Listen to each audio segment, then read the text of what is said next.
Production support for the weekly special is provided by IU School of Public Health Bloomington, addressing public health needs by preventing disease, promoting health, and improving quality of life across the state and around the world through research, teaching, and community engagement. Smithville Fiber, the Giga City Company, a philanthropic community partner since 1922, and a proud supporter of numerous community organizations. More information at smithville.com. The Al Cobine Recognition Endowment Fund, established by friends and family of Al Cobine to support jazz initiatives on WTIU and WFIU. And WTIU members, thank you. Discover wonderful winter activities across the state, from searching the skies to exploring underground worlds. Locate new feathered friends during the annual Christmas bird count. And meet familiar faces at the Whitetail Acres Reindeer Farm. Tour underground caverns during Lights Under Louisville. And rock the night away with celebrated Indianapolis band, The Elect. Don't let winter weather keep you indoors. Find great destinations on tonight's weekly special.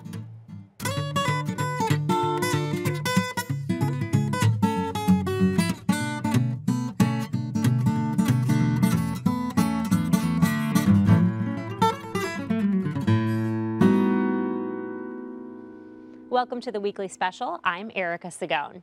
Well, now that the weather has turned cold, many Hoosiers are cozying up inside. But that doesn't mean there aren't great winter activities to enjoy with family and friends, some of which have been traditions across generations. For over 100 years, families across the country have participated in the annual Christmas bird count. Started in 1900, this citizen science project has helped wildlife biologists track avian health for generations. When we talk about health populations, we're looking at species occurrence at specific locations, and then of course their numbers. So for example, scientists are always interested in exactly where species might occur, perhaps might be out of their range, so they're always interested in looking at range expansion, or if common species are no longer present, or perhaps there's larger numbers than they typically see. So this is kind of one of the big questions these days is leading into climate change and what effect climate change may have. So with a project such as the Christmas bird count, they're able to put together probably one of the most comprehensive wildlife surveys in the United States. They're able to get a snapshot of bird populations throughout the United States, which could not be possible without the help of citizens. Using that snapshot, they've been able to look at species population occurrence, and they've really been able to get an idea of those trends of those species. So if you're seeing declines over multiple years, that's kind of a red flag that the species might need extra help in looking at specific actions that managers could do in protected areas that might help those population levels. Every year, over 63,000 volunteers take part in one of the 2,200 bird counts across the world. Big Oaks started their count in 2001, looking for both their expected winter birds as well as the occasional stray that has wandered off course. It's always a kind of a fun-natured competition to see what group might be able to get more birds, or what group could get the rarest bird, or what group gets the best bird of the day. So it's, like I said, it's always fun-natured and always keeps things a little exciting. The best thing for me is we're able to get typically 15 to 25 people out here. Their sole purpose is to go out and find birds all day long. I mean, it's a great time because you get so many folks that are so passionate about birding and bird conservation in general. Being able to discuss different topics and just to see the excitement, especially younger people's eyes, it's really rewarding. My daughter Megan and I, we're really into nature, so we like to do things together, and a lot of times my wife Diane and Ian don't get to participate as much, so this just seemed like a nice way for us to do something together that was nature oriented, get out to Big Oaks and do something together that was fun. For avid bird enthusiasts, these counts aren't just fun, they are a way of life. Lots of times my wife will get aggravated at me for birding while I drive, and I guess I really can't help it. Once you're a birder, you take every opportunity to bird. It used to be, when I was younger, she'd say, slow down, you're driving too fast. Now it's, pay attention to the road, you're watching too many birds. And with birders, patience isn't just a virtue, it's a requirement. Luckily for Joe and Paul, their patience paid off. Paul's fishing, that's a way to imitate bird scolding, and when you do that, birds will pop up just to see what's going on. And so sometimes that's a way to get some of these secretive birds, like some of the sparrows, jump up and you can get a good look at them. Yeah, I got some. Yep. Although not to downplay it, it's something you expect. We get them every year. Just that you want it to be your group that finds them. You don't want somebody else saying, oh, we got a golden. Oh, man. You look at all the work we do is we do it for the birds. And, you know, we like to see the result of that. And having golden eagles come and spend the winter here, that's great. A good excuse to get out. And on something like this, you feel like you're doing something good. How many people see golden eagles in Indiana? Not very many. I mean, there's just a few places you can go to see them. And it's evidence that you guys are doing the job right around here. That all your hard work is paying off.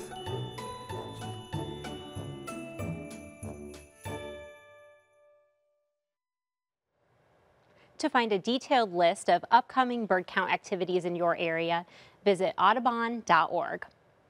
Many Hoosiers might be surprised to learn that our next subjects even reside in Indiana, though it's still up for debate whether you'll find them on the ground or taking to the skies. Alice and I are both from Cincinnati. We had met, gone out briefly, got married, and we've married 33 years since. One Sunday morning before church, I was watching a CBS show, Roger Carrault, and he was visiting a Christmas tree farm in Maine, talking about it. And we talked about that evening and said, this might be something good to look into. It sounded like a lot of fun. So we got, like Kevin said, we got the seedlings and we planted all of them. And then we started selling our first trees in 1990 when they were finally large enough to sell. We sold 37, I think, the first year without advertising. We learned a lot, and then it became more of a job, a fun job. We're looking for ways to differentiate ourselves from other farms because, you know, we have very nice trees here, but a lot of other farms do too.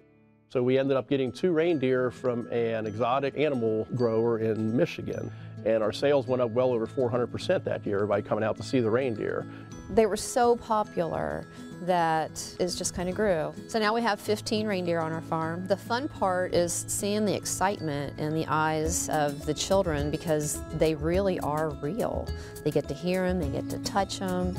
I mean, their mouths fall open. It's like, oh my goodness, it's a real reindeer.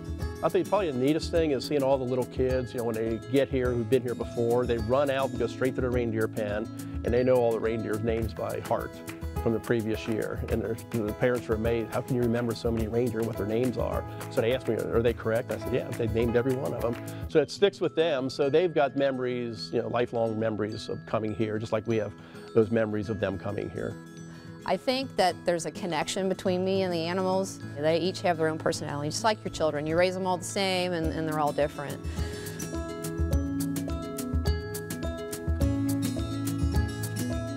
Health-wise, you know, our reindeer are in excellent health. We treat them very well.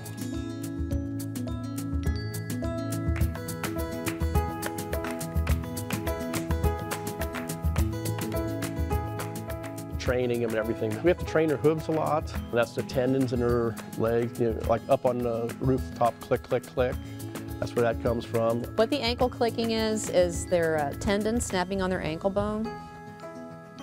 That's really what that is for the animal. For us, it's what we hear on our rooftop. I think I really do just enjoy interacting with them.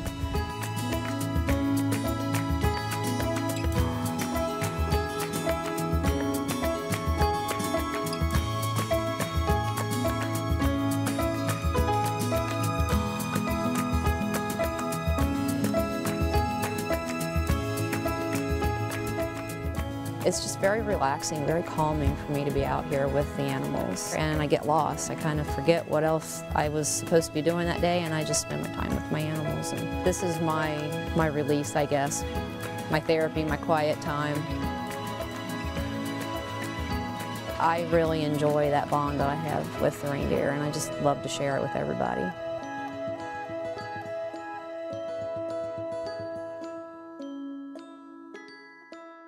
Become great friends with a lot of our customers, and a lot of them say that, you know, we've become part of their Christmas tradition. And then I tell them in return, you know, they've become part of our tradition. But just to see these animals, they're just majestic.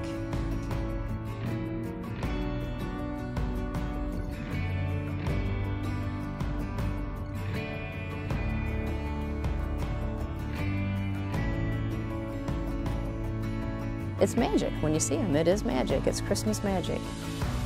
So you're not coming out just to get the tree, you're making an event. You know, our philosophy is anybody can sell you a tree. What we're trying to sell you is the experience of getting the tree.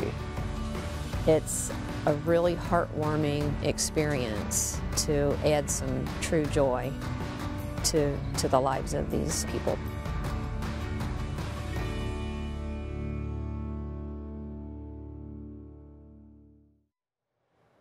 The Whitetail Acres Reindeer Experience continues through the end of December. Learn more at whitetailacrestreefarm.com. Well, if the cold winter air is a bit too much for you and your family, Louisville has the perfect destination for you, an unbelievable light display that you can tour right from the comfort of your car.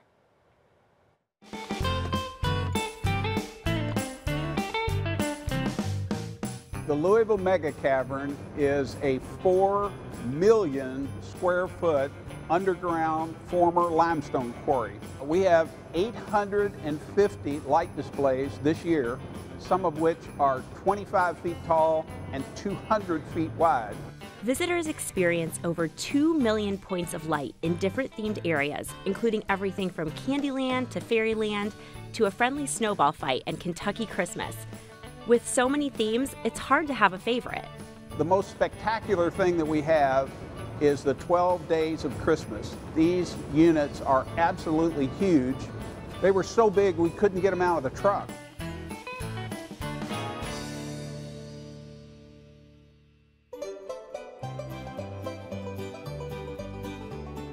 Believe it or not, there is a whole Christmas industry that nobody seems to know about. You can go out and design, come up with ideas about what you want your displays to look like, and there are people that will build exactly what you want.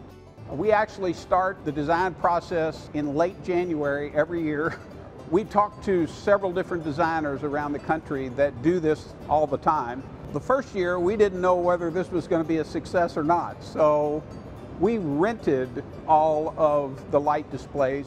It was so successful that first year that we said, let's see if we can start buying what we need. We increased it to 400 displays the second year, and now we have 850 displays. It takes about 25 people 3 or 4 weeks just to set that up and get everything lit. A very interesting part of this process is that we use only LED lights. That's the only thing that we use. We were the very first Christmas light show in the United States to only use LED lights. And believe it or not, all of the lights that we have are less power than you would have on your washer and dryer in your home. Each area has been carefully crafted from the owner's imagination. This is really one of only 6 places in the world where you could even drive your own car through the cavern.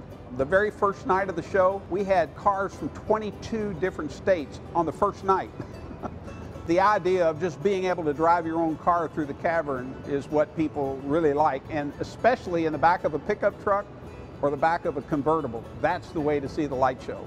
It's that kind of novelty that has led to national recognition as one of the top 10 Christmas light destinations. I know, and probably you know, that when you were a little kid, the thing that made you the happiest at Christmas is getting in the car with the family and going out and seeing the light show. The most enjoyable thing that I like each year, and I've got goosebumps thinking about it right now, is to stand back in the dark next to where the road path is and listen to the kids squealing when they come around the corner to see our big light displays. It just warms your heart. It makes you feel so good that you're bringing some happiness to some people that really need to have a great time. For hours and directions to the Lights Under Louisville event, go to LouisvilleMegaCavern.com. And if you're going to take a long road trip, you've got to have great music to go along. Our next musical guests are gaining a national reputation. Meet the Elect.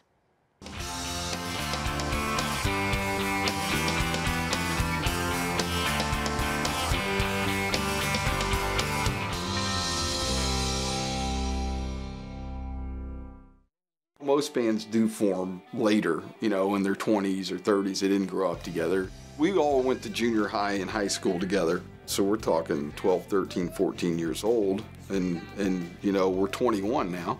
No, I'm just kidding.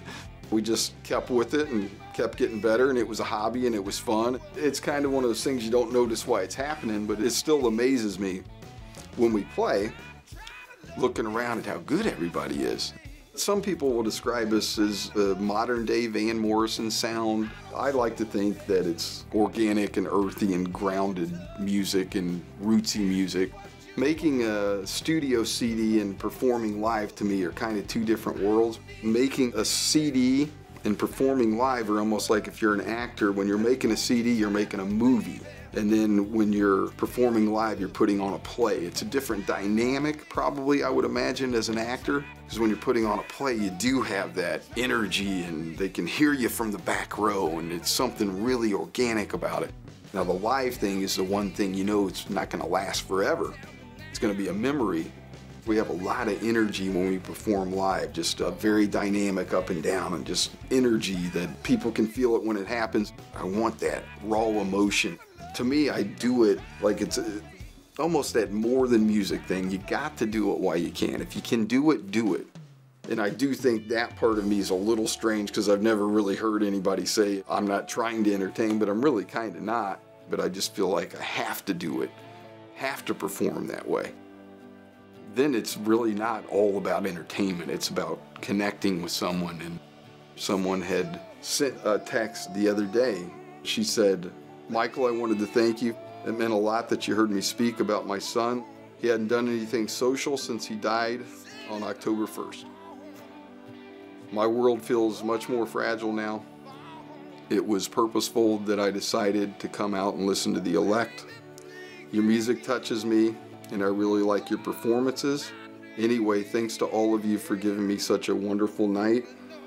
It wasn't a night without tears, but it was a night filled with more laughter, dancing, and joy than I felt in weeks. The songs off your new CD, Carefree and The Choice, touch me in a different way. One of these is more important as an artist than 1,000 people dancing. To have someone connect, even if it's just a person every now and then, to really connect at that level. Amazingly special. And now, welcome The Elect.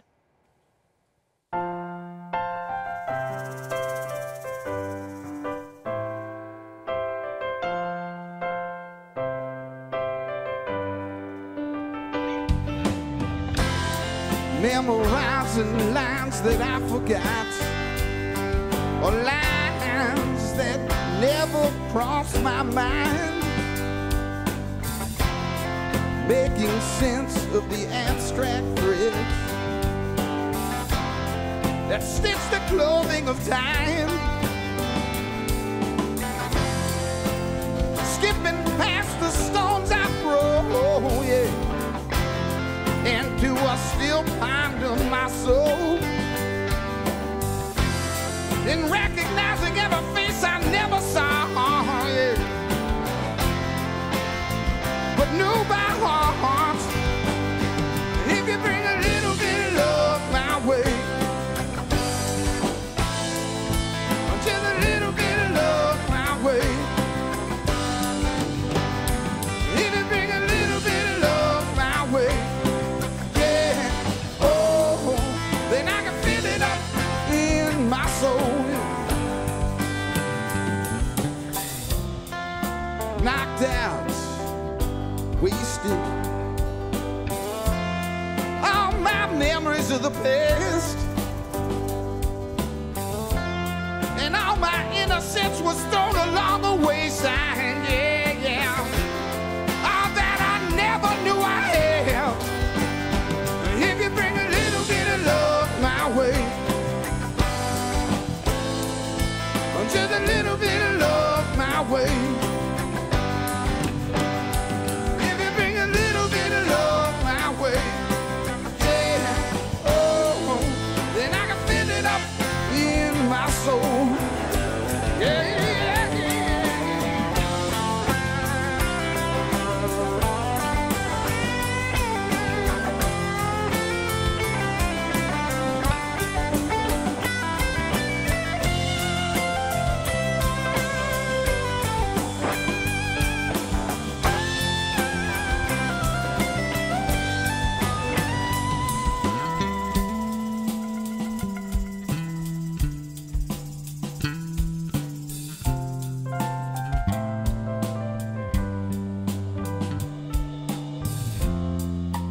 Jesus Christ.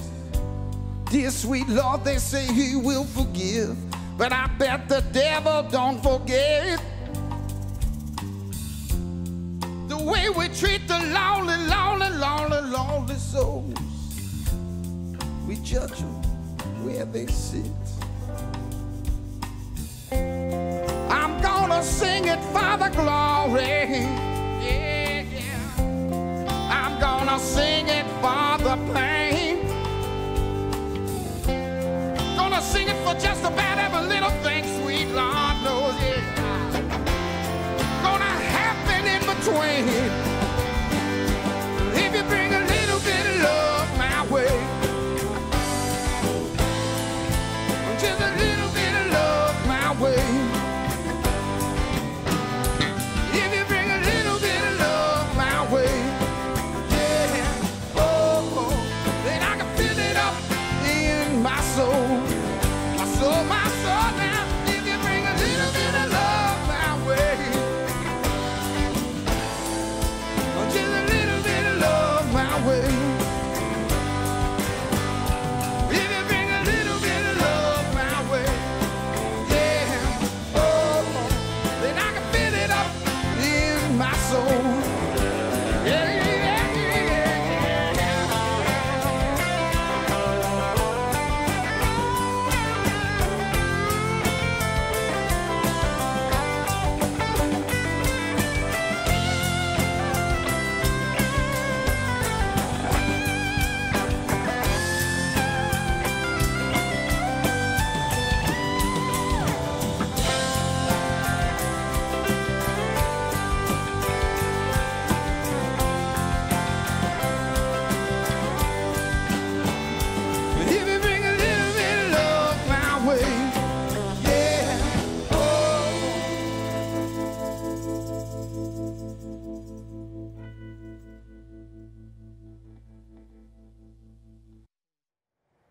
To learn more about their latest album releases or to get a listing of upcoming performances, visit the-elect.com. Well, that's all the time that we have for tonight. In whatever way you choose, enjoy and explore your winter wonderland. Once more before we go, The Elect. Good night.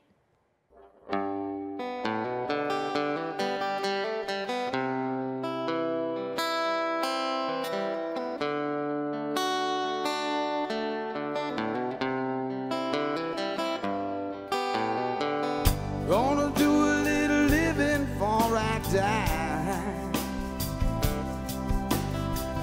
Gonna do a little loving, baby, before I cry. Gonna do a little flying before I fall. Gonna do a little running, baby, before I crawl. And what often feel the same are my prayers and my dreams, and my memory likely aren't half as glorious as they seem. Before I die, gonna do a little loving, baby, before I cry. Before I cry, before long, long, long, I cry. Gonna do a little living before I die.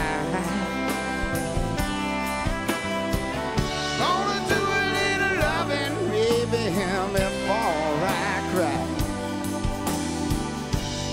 and it's hard to hide my shadow when the sun shines so bright. It can show me the way,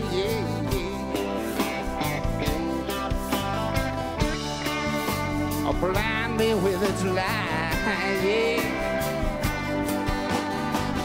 Gonna do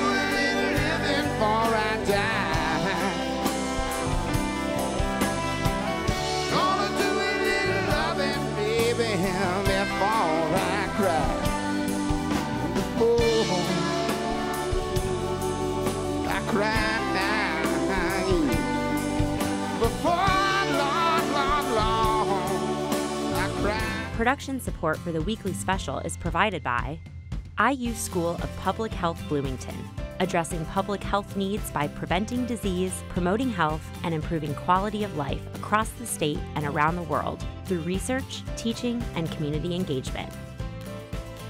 Smithville Fiber, the Gigacity Company, fiber internet, HD, and digital IPTV in southern Indiana. More information at smithville.com. The Al Cobine Recognition Endowment Fund, established by friends and family of Al Cobine to support jazz initiatives on WTIU and WFIU. And WTIU members, thank you.